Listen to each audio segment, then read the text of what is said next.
Hello everybody, welcome along. Here we go, part 6 then, continuing this book.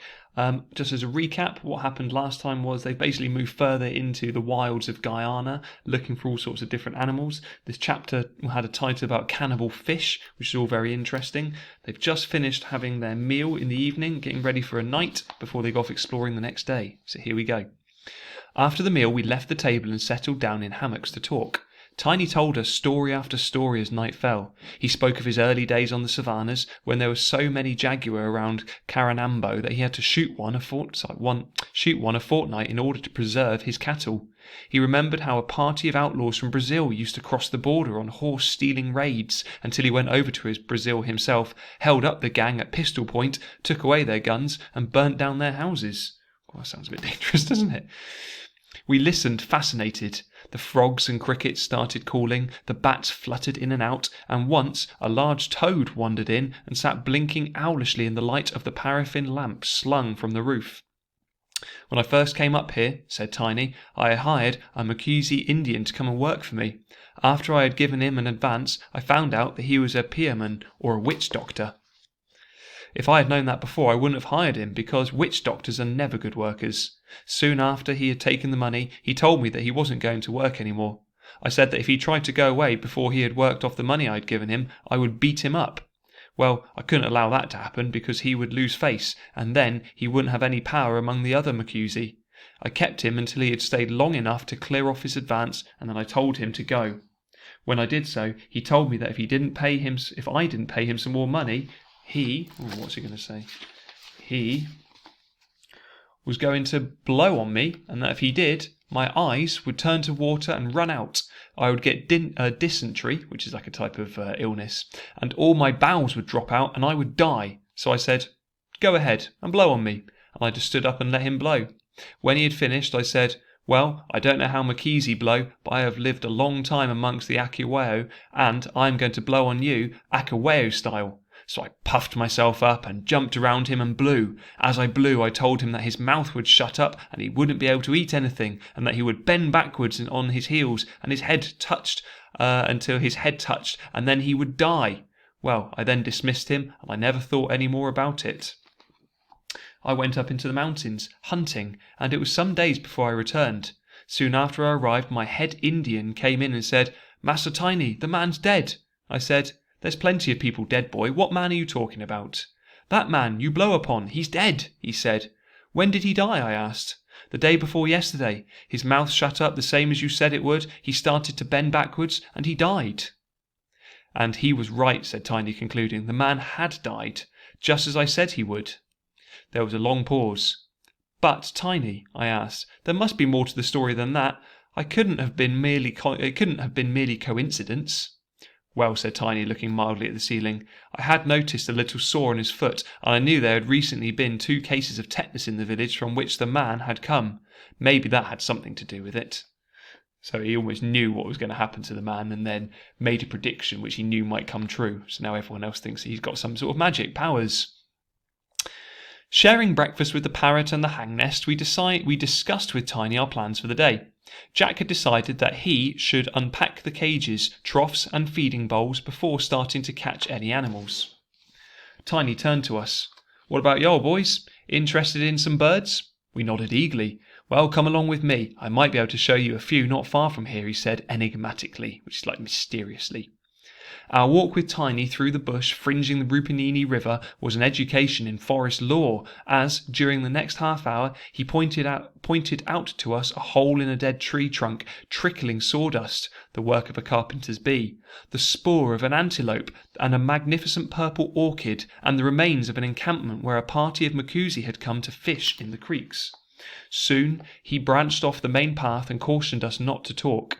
The undergrowth was thicker, and we tried to match his silent tread. The vegetation here was festooned with a creeping grass which covered all the bushes with bright green loops and hung down in veils between them. Ignorantly and carelessly, I tried to brush some away with the back of my hand, but I quickly withdrew it in pain, for the creeper was razor grass, the stems and leaves of which are armed with rows of tiny sharp spines. My hand was cut and bleeding, and I said something louder than I should have done. Tiny turned round with his finger to his lips. Carefully picking our way through the tangle, we followed him. Soon the undergrowth became so thick that the easiest and most silent way of advancing was to wriggle forward on our stomachs, ducking under the razor grass. At last he stopped and we drew alongside him. He carefully cut a small peephole in the thick blanket of razor grass which hung a few inches in front of our noses, and we peered through. In front of us lay a wide, swampy pond, its surface hidden by floating water hyacinth, which here and there was in flower, so that the brilliant green carpet was splashed with small areas of delicate lilac blue. 15 yards beyond us, the water hyacinth itself was obscured by the edge of an enormous flock of egrets, which stretched across the centre of the lake and over to the other side. That's one that's worth looking up as well. When you finish this video, look up egrets, and there'll be other animals you can look up as well. Hyacinth, you might recognise. You do get a version of hyacinth in this country. They're a beautiful smelling flower that come out of springtime. "There you are, boys," whispered Tiny. "Any good to you?" Charles and I nodded enthusiastically. "Well, you won't want me," Tiny continued. "I'll get back for some breakfast. Good luck."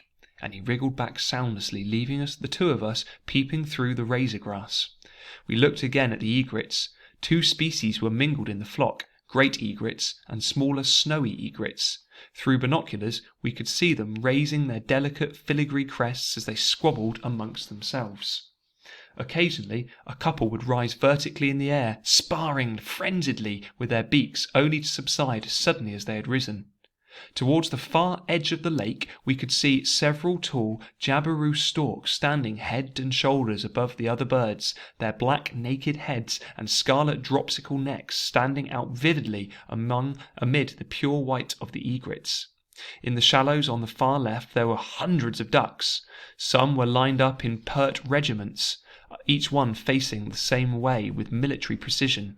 Others floated in squadrons on the pond itself. Close to us, a lily trotter or jacana trod cautiously on the floating leaves of the water hyacinth, its weight spread over several plants by its enormously elongated toes, which made it lift its feet at each step with the action of a man in snowshoes. Loveliest of all, within a few yards of us we saw 4 roseate spoonbills, again all of these worth looking up later. As they dabbled busily in the shallow water, sifting the mud through their bills in search of small animal food, they looked ravishingly beautiful, for their feathers were suffused with the most delicate shades of pink. But every few minutes they lifted their heads to gaze around, and we saw that the ends of their bills were enlarged into flat discs, which gave them a slightly comic look, oddly at variance with the grace and beauty of their bodies. We set up the camera to begin filming this magnificent scene, but no matter where we placed it, a small isolated bush in front of us impeded our view. We held a whispered council and decided to risk scaring the birds and advance across a few yards of lush grass to a spot underneath the bush which seemed just large enough to accommodate us both with the camera. If only we could reach it without causing alarm, we should have a clear, uninterrupted view of all the birds on the lake, ducks, egrets, storks and spoonbills. As quietly as possible we enlarged our peephole in the veil of razor glass into a slit. Pushing the camera in front of us, we slowly wriggled out and across the grass. Charles gained the bush safely, and I joined him. In slow motion, lest a sudden movement should scare the birds, we erected the tripod and screwed the camera into position. Charles had almost focused on the spoonbills when I put my hand on his arm. "Look over there," I whispered, and pointed to the far left of the lake. Sloshing their way through the shallows came a herd of savannah cattle. My immediate concern was that they might scare the spoonbills just as we were in a position to film them, but the birds took no notice. The cows came ponderously towards us, swinging their heads, which if you've ever seen cows moving across a field, is very much how they move. In front of them walked a single leader cow. She stopped, lifted her head and snuffed the air. The rest of the herd stopped behind her. Then she advanced purposely towards our little bush. When she was some 15 yards away, no, what's 15 yards? That's going to be about 5 meters. When she was some 15 yards away, she stopped again, let out a bellow, and pawed the ground. From where we lay, she looked a very different animal from the gentle Guernseys of English pasture. Now, Guernseys are a type of cow you get in this country. She bellowed again impatiently and brandished her horns at us. I felt very vulnerable lying there. If she charged, she would come over the bush like a steamroller. "If she charges," I whispered to Charles nervously, "she'll scare the birds, you know." "She might also damage the camera, and then we should be in a mess," whispered Charles. "I think perhaps it would be wiser to retreat, don't you?" I said, with my eyes fixed on the cow. But Charles was ready on his way, wriggling back to our razor grass thicket and pushing his camera in front of him. Neither of them want to admit it, but they're definitely scared by the cows and they're making excuses of why they should leave. We sat well back in the bushes and felt foolish to have come all the way to South America, the home of jaguar, venomous snakes and cannibal fish, and then to be frightened by a cow seemed a little ignominious. We lit our cigarettes and persuaded ourselves that for once discretion had indeed been the better part of valour, if only for the sake of our equipment. After 10 minutes we decided to see if the cows were still there. They were, but took no notice of us as we lay in the thicket. Then Charles pointed to a wisp of grass in front of us, swaying gently in the breeze away from the cattle. The wind had changed and it was now in our favour. Emboldened, and by what that means, by the way, is like if the wind was behind them, blowing across them onto the lake, other animals would smell their scent, but now it's blowing into them. It means that their scent is being carried away, so they're not going to be smelt by animals. Emboldened by this, we once more wriggled out to the small bush and set up cameras.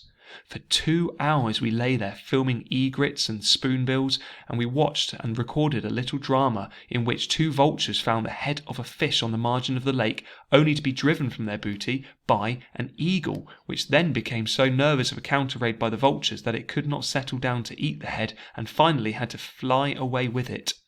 An hour before we finished, the cows splashed their way back to the savannas.